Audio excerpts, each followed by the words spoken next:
Good evening. It's still Wednesday, July 8th, 8:44 p.m. I want to talk briefly about what the virus has been doing to children. We've been under the false belief idea that children are spared by this virus, but no, they are not. Not only can children catch the virus, be asymptomatic, pass it on, and kill their parents and grandparents, we're seeing increasing evidence that they are not safe. It just takes the virus to hit them longer than it does the older. So, children edition. Some kids suffer mysterious brain damage from SARS-2, study finds. SARS-2 may be causing scary neurological issues in some children. Use may help beat the novel virus itself, but kids may be more vulnerable to a secondary brain damage causing ailment which allows SARS-2 infection. The disorder, called SARS-2 pediatric multisystem inflammatory syndrome, is thought to be a debilitating immune response to SARS-2. It is similar to, but much worse than, the Kawasaki-like inflammatory condition previously linked to young adults with SARS-2.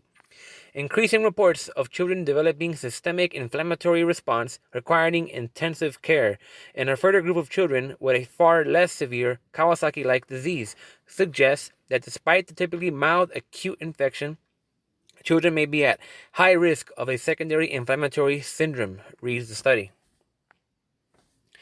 Children with SARS-2 may present with new neurological symptoms, causing damage to the corpus callosum, which helps the brain's two hemispheres communicate with each other. The author writes, in the absence of respiratory symptoms. Now keep in mind, we know that the virus it might not even affect your lungs at all, but it'll give you a death stroke. Researchers looked at 27 children who had SARS-2 and pediatric multisystem inflammatory syndrome. Of the group, 4 kids had visible brain lesions and, interestingly, no breathing problems, as I just said, despite that being a common SARS-2 related symptom. Of the 4 children, 2 were discharged from the hospital in under a month, and the other 2, while showing signs of improvement, remain wheelchair bound because of condition-caused muscle weakness. Now, we know that the virus can severely cripple you to the point where you have to learn how to walk again. It's just people just don't know. Brain damage had previously been reported in adults who suffer from SARS-2, but findings of it in children are new. It's not new.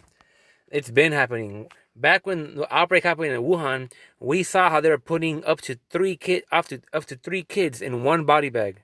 We already knew it killed kids. It's nothing new. Nothing new about it at all. Prior studies have found symptoms of SARS-2 caused brain damage to include dizziness, headache, seizures, and ataxia, a degenerative nervous system disease. Kids are not spared. In fact, if the virus kills you, you're let off easily, because this virus is reducing life expectancy in those that it infects. People are suffering from chronic conditions. The children cannot be infected by this. We don't know the severity yet, and from what we know, it's very worrisome.